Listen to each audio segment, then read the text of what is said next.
Alrighty, episode 2 of the Piggin Out Podcast. Welcome back to the Pig Pen, folks. That's right. I'm Nathan Nguyen. Here to my right, my co-host Kevin Wilson. We're back with you. Well, Kevin, first off, how's your Tuesday been? Tuesday's been great, Nathan, and no complaints here. We got some sunny skies, and so like I was telling Vince the other night, if how could it be better? If you're into sports, how could this be any better? You've got NBA, you got NHL playoffs going on. You got the draft coming up in 2 days. Not to mention baseball, and so we're live with sports, and I'm very, very, very excited about this whole week. It's going to be great. I mean, it's packed. I mean, we have the NFL draft on Thursday. The NBA playoffs, like you mentioned, are going on as well. The NHL playoffs are barely kicking off as well. Baseball's still doing its thing. Like you mentioned, very exciting times in the sports world, and I'm so excited to talk about the topics we got going on this week, Kev. And thank you to you guys for listening and watching last week. It was a great success with our first show, and we'd like to continue this. And shout out to Belly Up Sports for giving us this platform in the first place to do our thing. So very true. Yes, sir. We'll take you for the next half hour or so. We know we have the NBA playing games, and I believe a playoff game for the NHL just kicked off just right now between the Rangers and the Capitals. I'm not exactly sure. Rangers are playing the Capitals. Very true. Kev, I know something about hockey. All righty. But first off, we'll talk about the NBA, and our first segment is called our First Oink. As you guys know, presented by SeatGeek. Oink, oink. Presented by SeatGeek. Use the code BELLYUPSPORTS for $20 off your first order. Concerts, comedy shows, sporting events. Maybe you're trying to go to a baseball game or an NBA playoff game. SeatGeek is the best app or best website to get your tickets for the best price. So SeatGeek, Belly Up Sports is the code for $20 off your first order. Well, Kev, we got through the playing games. That's right. We officially are in the playoffs now. And as of today, there's been a couple of teams now that have played 2 games in this series so far. Tonight, we have 3 matchups in the NBA playoffs. And so far, Kev, there's been some surprises. There's been some shocking moments, a.k.a. last night when my Los Angeles Lakers lost on a buzzer beater. But we'll talk about that. Okay. But I guess before we even touch the playoffs, Kev, do you have any final thoughts on the play-in tournament? Well, the thing about the play-in that really, really, really surprised me was how easily the Warriors were vanquished. You and I had talked about how maybe the Warriors could possibly do some things, but then they went up against Sacramento and they got just blowed out. Klay Thompson, 0 points. We might want to check the score, the stat sheet, because maybe you and I scored more points than that. And I think the Golden State Warriors as a dynasty, that's over. And they've got a massive situation because Klay Thompson's getting ready to be a free agent. What do the Warriors do with him? Because he's not the Klay Thompson of old. And because of him, he messed up my prop bet because they had to find scoring somewhere, and exactly.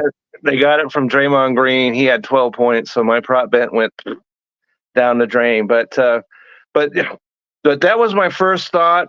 My second thought was, fortunately for New Orleans, they had a chance a week ago Sunday to win, and they'd get the 6th seed and not have to play the play-in. They lost.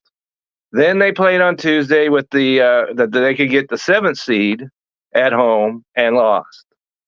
Then they played the Kings also at home, and they finally won that one. So minus Zion Williamson, and we had talked, about how Oklahoma City, I think Oklahoma City might be the weakest number 1 seed we've seen in quite some time. And that's saying too. That's saying something. We saw they barely lost by only 2 points to Oklahoma City at home. I think Oklahoma City, maybe I'm getting ahead of myself, but the Pelicans won if they had lost to the Kings with all 3 games at home, then they could have just went home and buried their heads and maybe their whole bodies in the sand because, come on, you can't lose 3 games at home no matter who you're playing. But the Bulls went home, Atlanta went home, as we didn't even talk about them because they don't deserve it. But Miami won, and so they get the Celtics now. And so there was some interesting games in that play, and it's because the Lakers were there, of course, and it's because the Warriors were there, of course, and the Heat were there, and the 76ers. You're probably never going to get that again. And so play-ins, we're done with that, and now we can move on to the NBA playoffs. There you go. Yeah, I think for the play-in, it was not really surprising. I mean, in the Eastern Conference, we both knew whoever lost between the Sixers and the Miami Heat, it didn't really matter. You were going to move on anyways. Whoever lost that game was going to beat the winner of the Chicago-Atlanta game. Ended up being Atlanta. It really didn't matter. So in the Eastern Conference, it just felt like the East is so weak. It's the point where you could make the argument the play-in tournament isn't really necessary. Now for the Western Conference, it is kind of necessary, right? The Lakers were in it. Right, because they're 10 games over 500. Yeah. And not 10 games below 500. Right, 10, so the Hawks, come on now, stop it. And so we've got some interesting playoffs. We do. Here. We really do. And you mentioned it earlier, there were some prizes coming down the highway, some which were rather negative because you and I had talked about the Mavericks. Yes, we had. Okay. Yes, we did. Yes. And I don't know what the Mavericks can do because they got 64 points, I believe it was, out of Irving and Doncic. Correct. The rest of the team, I think, had 33. And here in Dallas, they had all kinds of stories going on about how the Mavericks were much deeper and blah, blah, blah, blah. Well, we didn't see it. We didn't see it at all in that first game. And Kawhi Leonard didn't play. And they'd better win. The Mavericks better win tonight, or they're in serious trouble. To respond to that, I still believe in Dallas, but game 1 did give me some skepticism because it's just James Harden. He was right. Kawhi Leonard was out, and I thought to myself, okay, it's gonna be Paul George. He's gonna have to lead the way. James Harden, he's gonna have to take most or some of the scoring load off of George and contribute in some way. But I did not expect Harden to play the way he did. So he led the team in scoring. Paul George put up 20 plus as well. Clippers got the win, and Dallas, they have to win tonight. If you don't win tonight, you go back home. You're down 2-0. Can Luka really save this team? Yeah, he's capable of it, but it's going to be a lot on his shoulders. And I understand the whole Kyrie Irving stuff, and I still believe in them too, trying to lead the way past the Clippers because they've been known to own the Mavs or own the Clippers per se in recent memory. But based off of game 1, it really isn't looking good now. Yeah, James Harden does not. I think is Kawhi Leonard back tonight or no? I was looking at that because there's a prop bet that we're going to talk about later. Okay. And SBA is the MVP. Okay. Good old Vince stopping by. I don't know about all that. But okay. We'll talk about that later. When I was looking just before we went on air, it was he still had a knee injury. Okay. And so I'm not sure if he's going to play tonight, but he will be in this series. Yes. And if he is, and they go back to Dallas 2-0, like I said, Dallas they're skating on thin ice. Mm-hmm. And the reason to me why they're skating on thin ice is not because Harden was good and George was good, but Zubak, 20 points and 15 rebounds. Now, if they get 20 and 15 out of him, the Clippers aren't going to lose. That's my prediction. I don't think he will get that, but if he does, we've seen it where he's capable of doing that. And so if the Dallas big men allow Zubac to go off again like he did in game one, Dallas, it's not looking good. So, it's gonna in a way take a heroic effort from Luka Doncic. I'm thinking maybe a triple double from him tonight. Maybe the key for Dallas to take game 2. Kyrie Irving also contributing. I would say Kyrie puts up about 25, 26, and Luka has his triple double, and you get just anything from the Dallas supporting cast. I'm talking anything. 35 is what they got from everybody else on the team. That's not getting it done. No, sir. That's not getting it done at all. So they've got to get, I'd say, 50 out of their. If they get that out of their supporting cast, they're okay. They'll be fine. But 35 ain't making it. Fair enough. I want to talk about another, and we'll go through the playoff games, obviously, and then we'll go to our next segment in the NHL. But the Orlando Magic were a great story. They were a great story. And the whole social media thing, the song "Go Orlando Magic" and all that. However it goes. Yeah, that song isn't helping them, Kevin. They're down 2-0 in the series, and they haven't been in either game. No, sir, they at all. Either game. And so it's a great story, as you mentioned. And with Franz and Franz is that your pronunciation? Franz Wagner, Banchero. Yeah, all those guys, they had a great season. And so I thought they'd put up because Cleveland's not the Cleveland of LeBron, okay? And so I thought they would be a little bit more into this series. This is going 5 maybe, and at the most.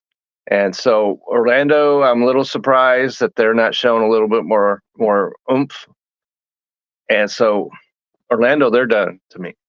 I think it's just the experience of the Cavs. Donovan Mitchell, playing for Cleveland, Darius Garland, guys like Jared Allen and Evan Mobley at the big man spots. I think it's just it's nice to see Orlando in the playoffs. It was surprising, of course, to see them here anyways. But at the end of the day, you always have that one team that has a great story, but not that good of a team to compete in the playoffs right now. And that's what the Orlando Magic are. And the stories 2-0. Don't win playoff games. It's nice to hear about, but it's not going to help you, in the end. In the playoffs. That's right. Exactly. Let's see. I think I interrupted. Did you have something to say about Kev before I move on? No, please. Okay. Yeah, move on. I was going to mention about the Heat. Are they done? Heat, Jimmy Butler's not playing. And even if he does, going up against the Celtics, we talked about it last week. The Celtics played the Celtic ball. Yep. And when they do that, doesn't matter if Jimmy's there or not. It's a 4-game series.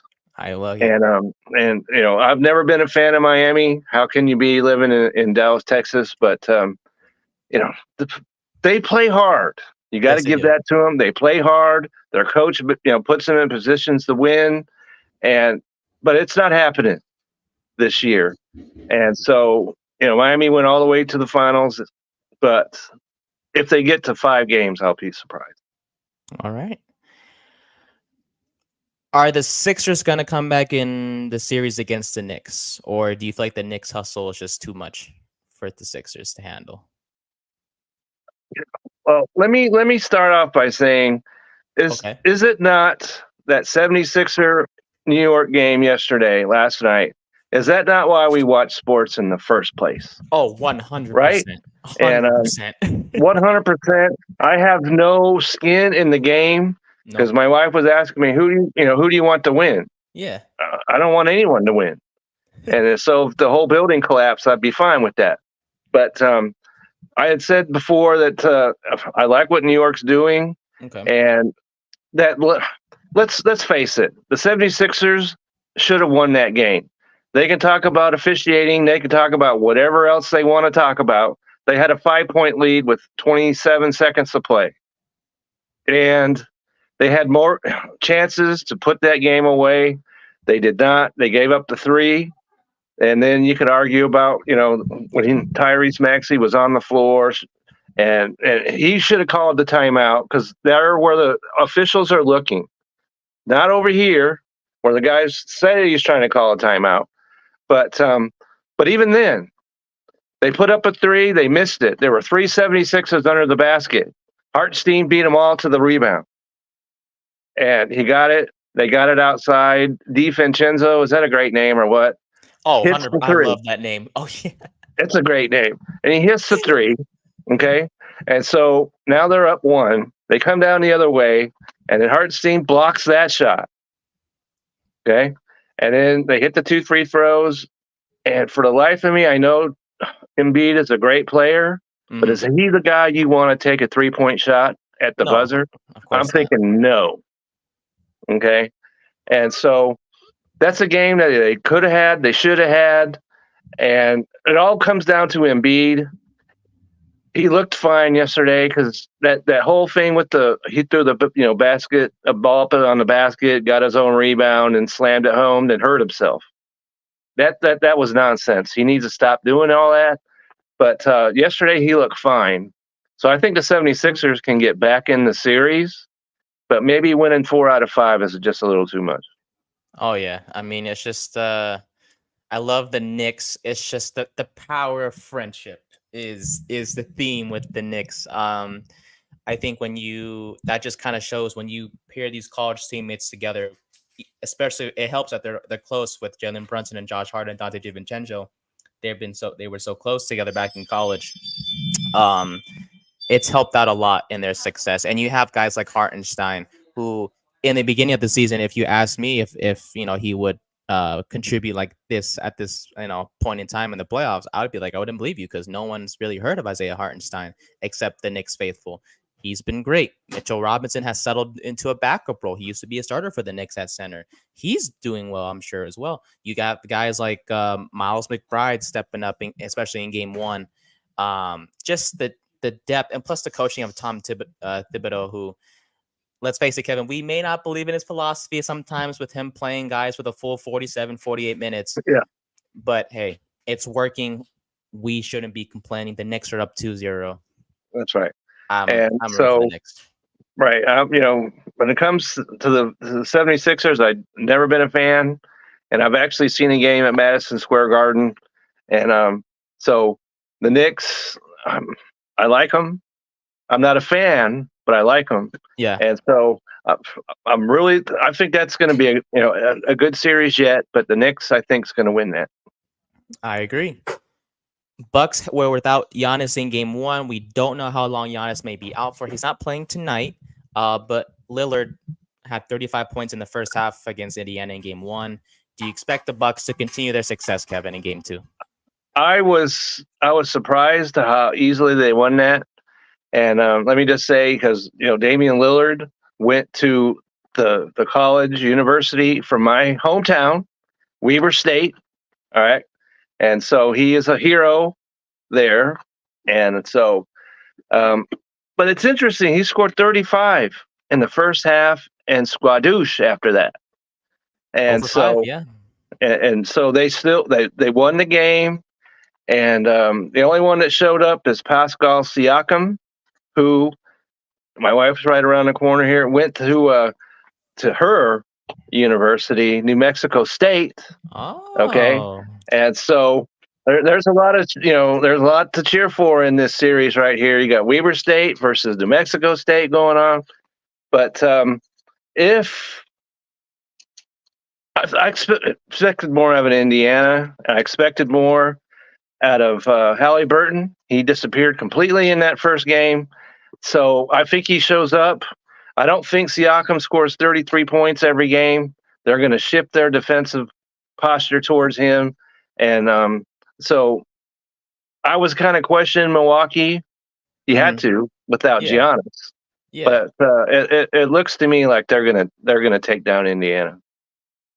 Yeah, I see it. I know Indiana had their success against Milwaukee in the regular season, but this is the playoffs, and the Pacers do have, compared to the Bucks have a lot more experience, and you have like a scoring guy like Lillard taking over games like this. And yeah, he went 0 for 5 in the second half, like you mentioned, but he put up enough points in the first half to kind of just seal things up for Milwaukee. So I see the Bucks taking this series as well, maybe in 5 at the very most. 2 more series before we go to the NHL. We mentioned Oklahoma City and New Orleans. It was a close game in game 1. Do you expect that also to be close throughout the series, Kev? Vince talked about the MVP. He showed up. He's going to continue to show up. They need their other guys to show up. Oh, yes. 11 deep they went through on game 1. 11 guys played in game 1 for OKC. Okay, that's great, but nobody really showed out. Correct. And so, they're playing New Orleans, and so that's probably the easiest draw out of any team so far. And so maybe they can get their experience because they don't have any. And so they're going to win that series and then move on and get some experience, like I said. And but it was that game. First game was way too difficult considering who they were playing. It looked like the Pelicans were like a top seed. Like they didn't look like a play-in team, and that was without Zion. I feel like if they did have Zion, that game would have been completely different. But right, because Zion might put. We saw what he did against the Lakers. Mm-hmm. I'm not saying he's going to put 40 on them. Yeah, but he could put 25. It's to the point where he's going to make an impact, and even with Chet Holmgren down low, Zion would have feasted at some point. I think so. I mean, if OKC can, like you mentioned, get things going with the supporting cast from Jalen Williams, Nguyen Stort, and Isaiah Joe, guys like that, especially Chet Holmgren as well. If he can get, he played well, but I'm saying if he can, like you mentioned, play a little bit better and complement SGA's, performances every night. He's putting up 25, 30 points a game, especially in the regular season. That's why he was selected for the MVP award, or one of the candidates, I should say. Yeah, you mentioned supporting cast has to step up. Or otherwise, this might be a longer series than it needs to be. It shouldn't be a long series, so it's up to Oklahoma City to not let that happen. The Lakers had a chance to tie the series last night. We know what happened. And so, I'm looking at this. All right, so the Lakers. Yeah. Your Lakers. All right. And they got everything. Yes. Okay. They got the points from LeBron. They got the points, from Davis. Yep. Had a 20-point lead in the third quarter. Not the first quarter. Third quarter. Correct. Had a 10-point lead at the half. Yes. That's a game they have to have. Yes. Have to have it. 100%. And 100%, but they didn't. And so, is their spirit crushed now? I don't know if I really get, because LeBron, and Davis are both veterans, so I don't know if I buy into that. I had talked last week about Russell needed to be a little more involved. He was not. Well, he had 23. He was okay. He came out firing in the first half. 23. He was good. The three of them combined for 81 points. The rest of the team, 18. It's not getting it done. No, sir. And so they still had a chance to win, but Murray does what Murray does. And so, we can talk about Josic, and he's a great player, no question, but he's going to give you what he's going to give you. It's what Murray does that determines how good Denver is. It's crazy. Murray had a bad game statistically yesterday. Still didn't matter. So, I was watching the press conferences yesterday with Davis and LeBron. They were mad as they could be. Honestly, you lose game 3 at home on Thursday, just wrap it up. And honestly, I felt numb. Like, for some reason, I was smiling when I saw the Jamal Murray buzzer beater. I promise it wasn't because of my parlay, but okay. But in all seriousness, though, it's just tough just to see what happened to LA. I mean, they played so well in terms of Russell and Davis and James. The cast around him, especially Austin Reeves and Rui Hachimura, those two guys were just completely non-existent. Just like the bench of the Lakers too, they didn't do anything at all. So yeah, so that needs to turn around in a hurry. But you know, they're playing the defending champion. Mm-hmm. You've got to show that you can take down, and on top everything else, right? The Lakers were unbeaten this season when they had a 20-point lead at any point in a game. Unbeaten. All of a sudden, not anymore. And so everything was running in their favor, and then all of a sudden it wasn't.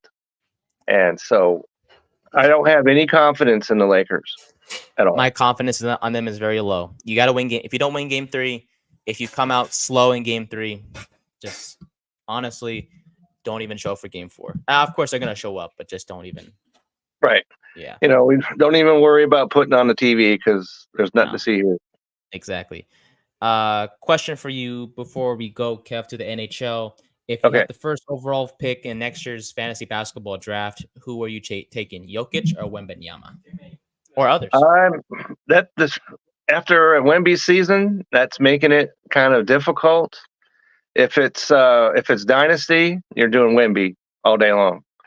But most people don't do dynasty except from football. But in a redraft league, I'm still taking Josic. I'm going to take him until maybe he just rides off into the sunset. He makes it look easy. I tell you, he makes it look easy. Jokic does. So he does. He plays every game, which a lot of these top guys you could talk about don't do. He plays every game. So he is my number 1 pick. And he loves riding horses. Okay. So there we have it. As we shift our focus here from the court to the rink. Okay. There we go. That just shows I don't really know hockey as much. It's our second oink, our second segment presented by Righteous Felon Jerky. Use the code BELLYUP for 15% off your order. Delicious beef jerky snacks. You got to have them in your pantry. I got to get my hands on those as well. Even though I don't really eat beef jerky like that, I might as well give them a try. So, and I trust them more than anyone else. I've had them. They're good. Get them. All righty. Well, Kev, we just mentioned the NBA playoffs, but the NHL playoffs are also going on as well. And I am going to admit something to you. I have not watched hockey in years. I used to be almost at Steelers. Holy crap. Penguins fan because of Sidney Crosby himself. And I would be lying to you if I knew who are in the playoffs for the NHL, which teams are good, which teams are surprising. Why are the Vegas Golden Knights a wild card team? I thought they were really good. So, Kev, I have a few questions that we discussed, and you are going to take the lead in this good old hockey world. So, okay, fire away. What are your first thoughts on the first round of the playoffs for the NHL? Because I got nothing for you. Okay, so in the NHL, unlike the NBA, home ice doesn't mean nearly as much as it means in the NBA. Okay.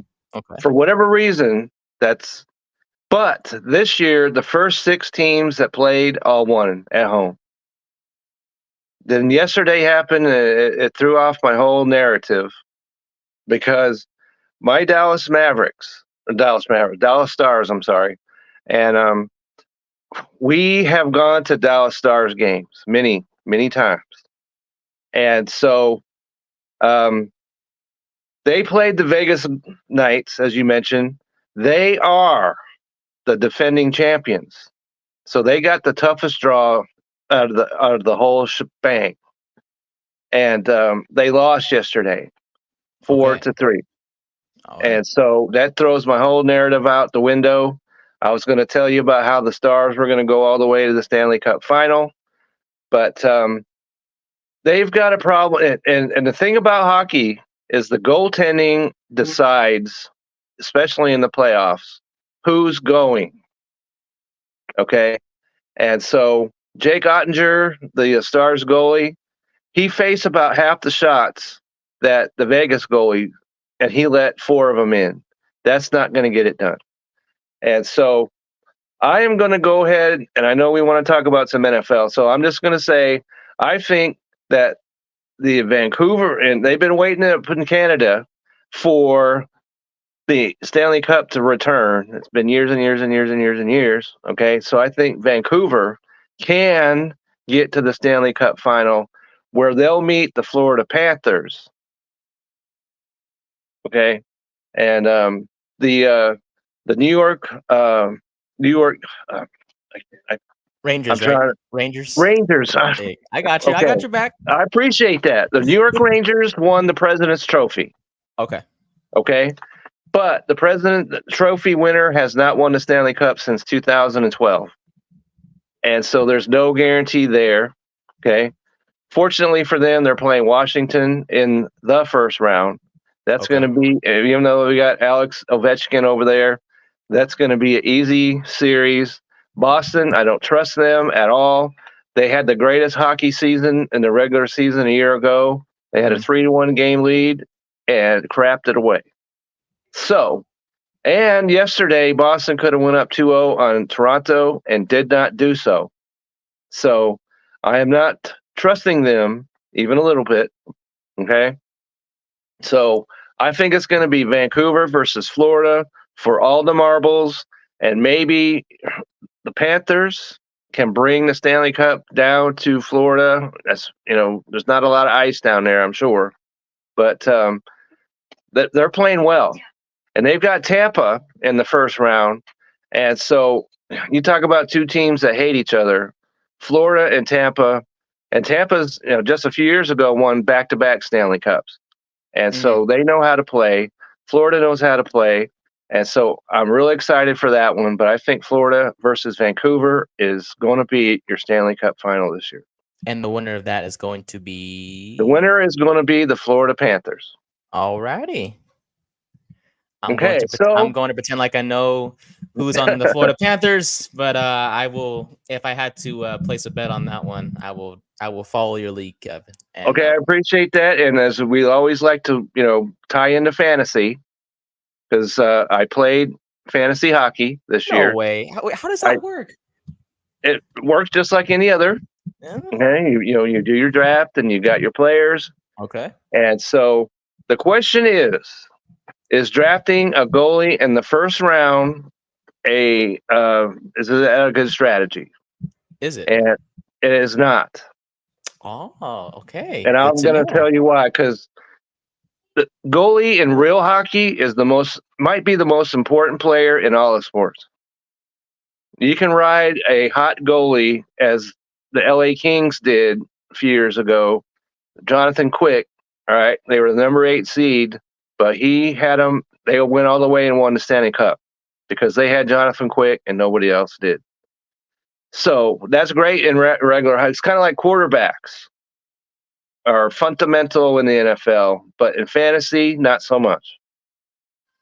Okay, so the reason why I say that, because the guy that had the most points in fantasy hockey as a goaltender was Connor, and I'm going to try my best. Holly Buick. Okay, out of Colorado. Okay. He had 214.2 fantasy points. All right, sounds impressive. However, there were 12 players in fantasy hockey that had more points than him. So if you're playing in a 10 or 12, usually, that's how many teams are in the league. Mm-hmm. That's 13th. Okay, you have a huge problem if they lose the game. That's negative point. And so the answer to this question, is it good strategy? The answer is no. Well, that just shows if I ever join a fantasy hockey league, which if I do, please call the cops, because something's wrong with me. I tell you, no, but it is good to know. In all seriousness, it is good to know to not draft the goalie. Shoot, if I had the first pick, I'd probably just choose Sidney Crosby and whatever and go from there, because he's like the main guy I know, and then maybe whoever's on San Jose, because I live in California. So if you have the first pick, you want to take Austin Matthews. Okay. 69 goals this year. I'll keep that in my mind. I will keep that in my mind. maybe for any prop bets that come down the line in the NHL. You never can tell what might happen in the prop bet world. So it's a scary world, Kevin. It is true. It's very true. A scary world. We shift to the third oink, our third and final segment of the show, presented by Yeet Sunglasses. Kev, it's almost summertime, man. It is. Trust me, I'm in Texas. I'm very well aware of when summer arrives. The sun, it's the weather's, temperatures, in the 80s and 90s. Perfect time for baseball, to go to baseball games or the beach or wherever the case may be. But Yeet Sunglasses, they have these affordable, but they look outstanding, I tell you. And they were made by two best friends who work in the water sports industry, and their goal is to just make affordable yet stylish sunglasses with the best materials that you could ask for. And if you use the code BELLYUP, you get 10% off your order. And for every pair of sunglasses bought, they remove 1 pound of trash from the beaches of Florida. So shout out to Yeet Sunglasses for sponsoring our third and final segment, the third oink. Well, Thursday is the NFL draft. Very excited for that. I'm not sure who Seattle is going with, Kevin. If you guys don't know, Kevin is a Seattle Seahawks fan. I, of course, don't know. There you go. Who my Giants are getting. I'm wearing a Saquon Barkley t-shirt myself. That is not relevant as he's not even there anymore. So it's going to be a very fun draft. Because we really don't know what's going to, all we can do is predict and just cross our fingers and go from there. I think the best way we're going to tackle this, Kev, is we're just going to name picks one by one. If there are any surprises, we'll just be like, oh, that's surprising. And we'll give like a 1-sentence explanation as to why that's surprising. But I feel like our mocks will be on the same page. But we shall see. Okay. So who was your first pick? I don't know why I'm even asking. Yeah. But who are the Chicago Bears going with at number 1? Oh, gee, I don't know. Mr. Williams, perhaps. Perhaps.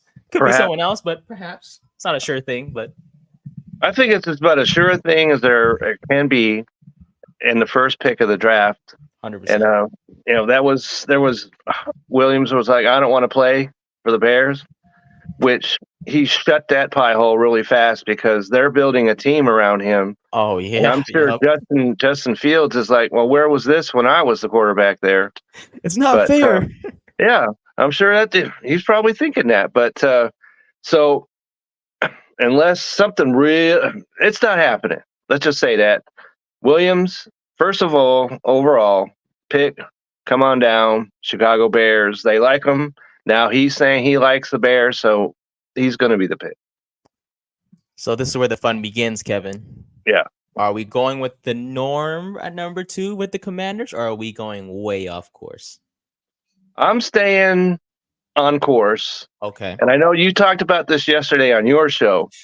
And let me just say, because if wherever Daniels winds up, correct. Let's say, I think he's going to go to Washington. But wherever he winds up, of course, everybody's into fantasy and football.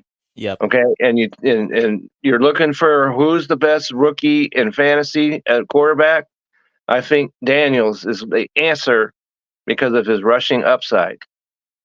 And so if he goes to Washington, he's got some weapons there. And so I like Daniels going to Washington, and I think he can do some things there that you're going to like in fantasy. I think the only reason I didn't have Daniels going to the Commanders at 2 was just because of his camp was upset with when they went to go meet the team at the facility because they had 3 other quarterbacks. But point is, it's not surprising if Daniels goes number 2. Who's number 3, Kevin, on your mock draft? Okay, so if the Patriots don't lose their mind in total, okay, and so I think Drake Maui. Drake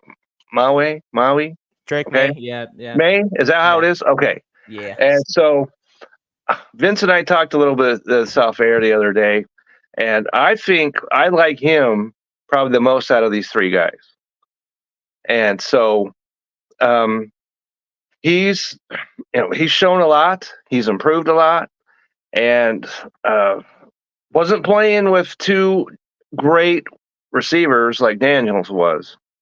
But I think that in North Carolina, I like what he can do.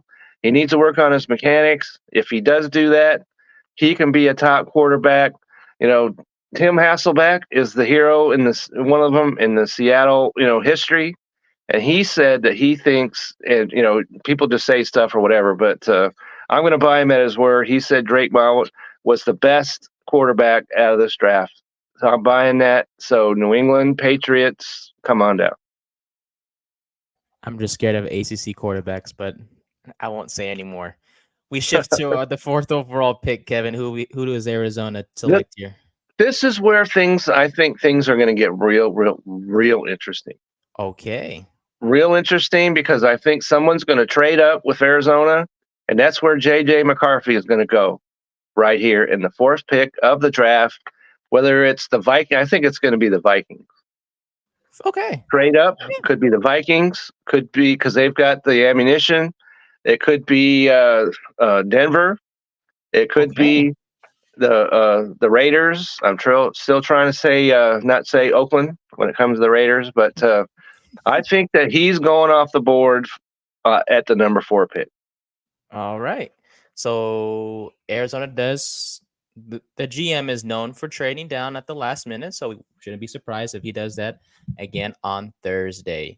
Number 5, the Chargers. Are they going to be selecting somebody, or we have a if it goes the way that I'm saying so far, and then they've got Junior.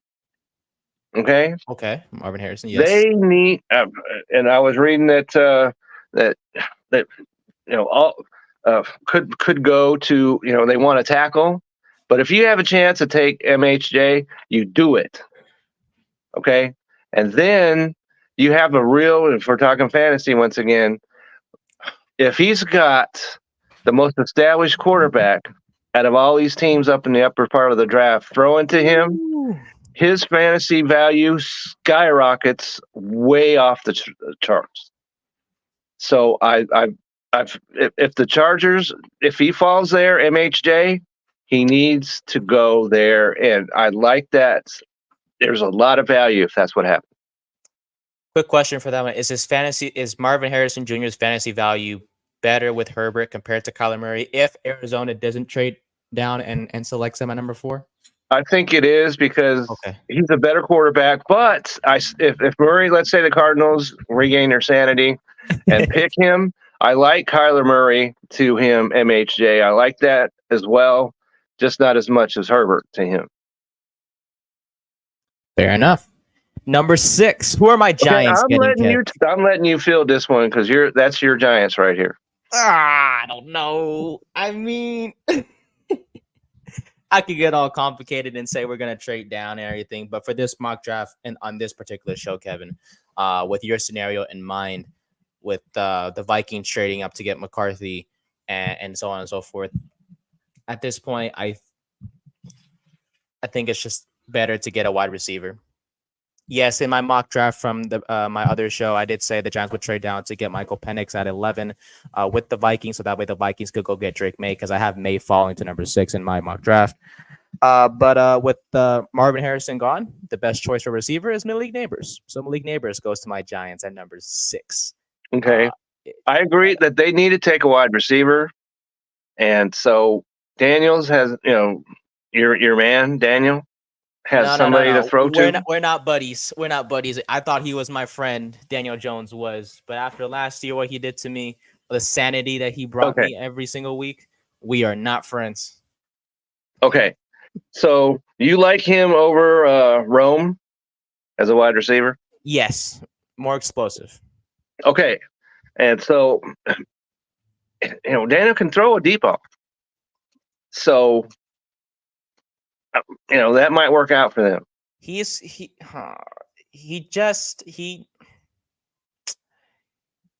can, but he hasn't had anybody to throw it to.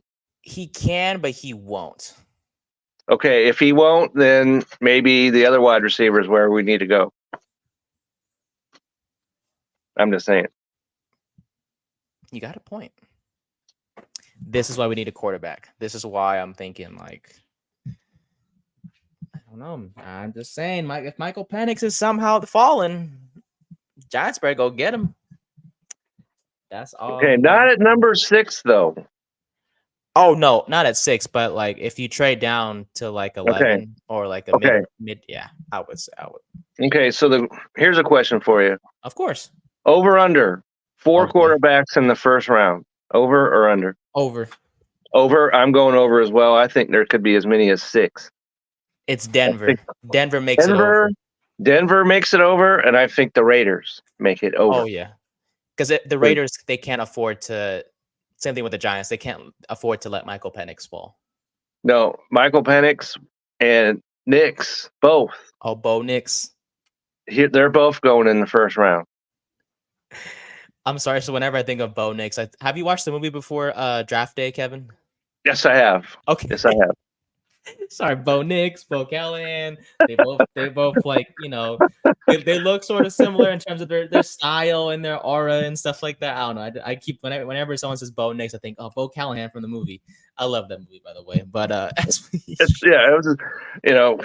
the Seahawks were involved in that movie, so had to check in on that. So I can't believe it. 3 first-round picks they traded. The Browns did to the Seahawks in that movie. Yes. Just to get it back at the end. They got the picks back, plus a special teams guy. It's like, yeah. That's all Kevin Costner right there. Pulling magic out of his rear end, if you will. I think instead of going through the rest of the mock draft, I'll ask you a few questions on your mock draft specifically, because I feel like they're the big questions that I want, that the audience wants to know. Where does Rome Odunze go? That's a great question, because I think that possibly what the Jets do is going to determine that. Really? Do they go there, or do they go to Brock Bowers? Oh, so you don't think the Bears, who are ahead of them at number 9, you don't think they're going to Odunze? They could do that. That's the key question right there. And if they do that, then Chicago all of a sudden has an offense that can blow the doors off the place. Oh yeah, 100%. But I think the Bears might trade down with one of these guys that wants one of these quarterbacks. Okay, so that's the key right there. And I know, Ryan, you're the Jets guy if you're watching this, but they're going to either get Brock Bowers. Okay. And he's a great talent, but tight ends in their first year, we've seen it, not in recent history, that it hasn't worked out so well. But if the Bears trade out, then I think the Jets could go wide receiver. Okay. Where does Bo Nix go in your mock draft? Bo Nix is going to, it depends on who trades up first. If it's Denver and they get Penix, then he's going to the Raiders. If the Raiders trade up, then he's going to the Denver Broncos. And so I really want to believe, that some of these guys are going to bust. We know this, which stinks. Which is like, because I want to see these guys succeed. All these guys are likable. Yeah. Right. Okay. It's not like when it was when Peyton Manning. Remember, Peyton Manning. Was it Peyton Manning or was it Ryan Leaf? Okay. That shows you right there, and that's recent history, relatively so. And there were some people that actually said you should take Ryan Leaf over, possibly one of the greatest quarterback ever. But exactly. And I was in San Diego. Let me just put this out there. I was in San Diego when all this was going on, and it didn't take one season is all it took for Ryan Leaf to expose that he was not the guy. And of course, he wound up in prison. So I'm not saying these guys it's not going to happen to these guys, but Ryan Leaf was one of those ones that you just couldn't like. All right. Mm-hmm. These guys, you like them all. You want them all to be successful. Okay. But history tells us that that's not going to be the case. Do you know why? Agree with me. If you heard that right there. What was that? Your cat? That was my cat, and she was saying, "Yep, Kevin, you know what you're talking about." That's what she just said. I love it. Love cats. She's a smart one. I can tell. She agrees with your point, Kev. That's all right. I'm gonna say is the quarterback I like the most is Michael Penix, not just because of his talent and his adversity. He released an article to the Players Tribune. You know what he said, Kevin? No. He said, "I have no problem taking all the MRIs and X-rays you ask of me. The truth is, it's an EKG that will tell you everything you need to know about me." That's something you need to put on a wall someplace. All right. That's like a quote that should motivate you. And I'm not that as concerned as some of these guys about the injury issue with him. Me either, yeah. And so I think, injury history, that's in the past now. Mm-hmm. He showed this last year that he can play. 100%. And he can play at a high level. He could go toe-to-toe with the Oregons of the world and stuff like that. And so I like him a lot. As we talked about last week, I like him certainly more than J.J. McCarthy. Oh. And but everybody's falling all over themselves about J.J. And so he's going to go, and I think hopefully not to somebody's detriment, but he's going to go in the top 4 picks is my prediction here. It's not a bad prediction, Kev. I mean, a lot of mocks have him going in the top 4. Surprisingly, it's whether it's some have him going in the top 2, and I'm like, stop that. Yeah, I have him only because of the reports with Jaden Daniels in his camp. That's the only reason why. But if you ask me from a talent perspective, no way I'm having McCarthy going too. You asked me about my Giants, so it would be rude for me not to ask you about your Seattle Seahawks, who have the 16th overall pick. Who are they getting to wrap up our mock draft? They need to do an offensive lineman, okay? Because I was reading that they are graded out as the worst offensive line in all of football, okay? I thought it was us. And so the guy that's going to be one of the movers or shakers here, and I'm going to try and pronounce this, all right? Taliz Fuaka? Perfect. Did I get it? Okay. Yes, sir. Yes, sir. Some are having him going up in way higher than this in the draft, but if he falls to number 16, he needs to go to the Seahawks because, like I said, they've got Cross, and I'm not sure what else they have on that offensive line. It's not solid. They've lost some players, so go ahead and get him, and I'll make sure that I have his name correct during the whole season. So that's where I'm going to go. They need to get an offensive tackle and get that offensive line going on, and then they'll switch over to the defense for their new coach and bring on some players that they can play defense. I heard your cat agree with you again. Yep, that's right. She's a smart one. I tell you, she's a smart one. Yeah, I have him going with the edge rusher. I for some reason didn't want this guy. I forgot his name is. Was it Latu? No. Yeah. I don't want to. I think that's his name, right? Yeah. Don't butcher. Jared Verse. What's his name? Jared Verse. Okay, Jared Verse. Yeah, and, I didn't want him falling. I didn't want him to fall, and I just feel like Seattle. I know you guys have a good edge rusher duo in Mafe and Nwosu. I just felt like having Verse fall that far in my mock draft specifically. I just felt like Seattle was the best place for him. But I understand the offensive line. Yeah, and another player that could go anywhere in this draft is Dallas Turner. And so if he's sitting there, which I predict he will not be, but if he's sitting there, you got to seriously consider him as well. But at the end of the day, I feel like if we had to choose between our two scenarios for Seattle, I would probably go your route with the offensive line, just because you got to protect Geno Smith and, well, whoever's under center in the future. And you might as well get your future right tackle, whether it's Fuaga or the local kid, Troy Fatsanu from Washington. Okay, like that. Yeah, we'll have to see. Just it's not the sexiest pick in the world. We've known that offensive line isn't the best. It's not something that No, you're but proud it's of. vital. It's Oh, vital to team 100%. success. So 100%. And I tell you, the key to this success of this podcast is you, Kevin. And we are going to leave our second episode together with that. So, with that being said, that will wrap it up. Thursday is the draft. So, when we see you guys next Tuesday, it's going to be a lot of fun evaluating some surprises, people who that's right. rose, people who fell.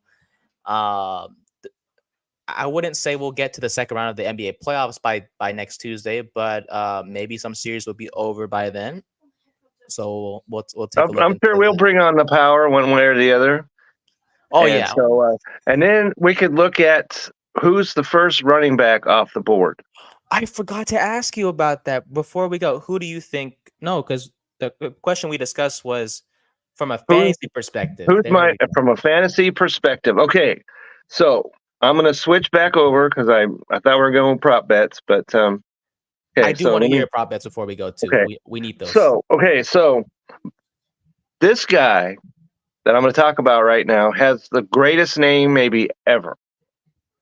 All right, and that's Bucky Irving out of the University of Oregon. Does that sound like an alter ego of a superhero or what? When I think Bucky, I think of the Marvel guy, Bucky. That's right, Bucky Barnes. That's right. And so Bucky Irving, okay?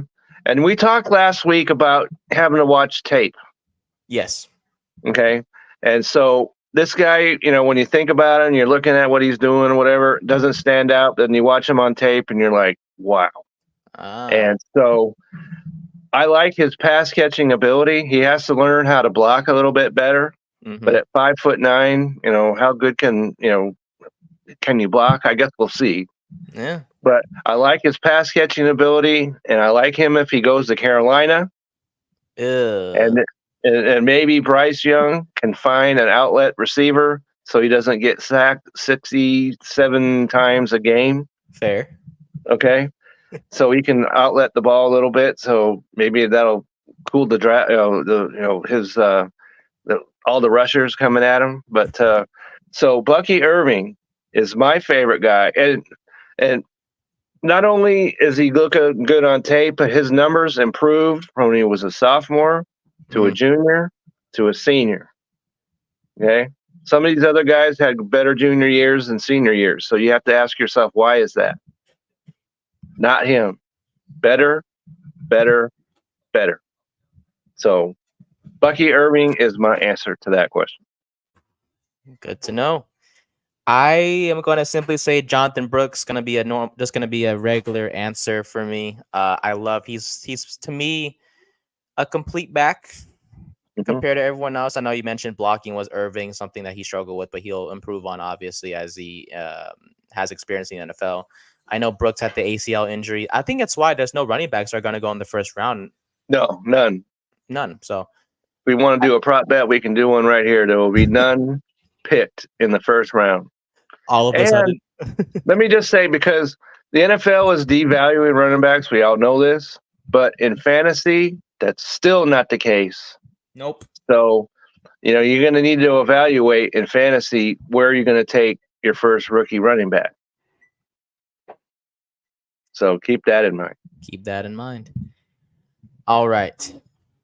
Prop bets. Before we go, Kev, let's hear it. I got to know. We all got to know.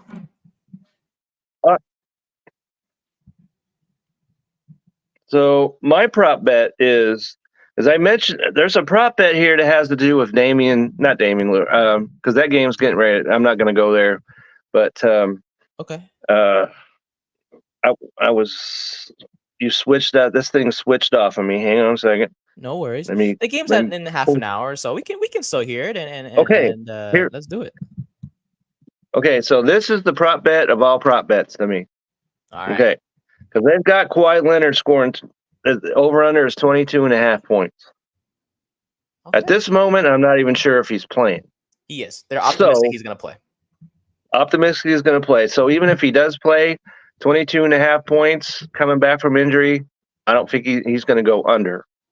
And so under at minus 114, Kawhi Leonard below 22.5 points is my prop bet of the week. Perfect. Okay. Leonard under 22. You said 22.5, right, Kev? 22.5.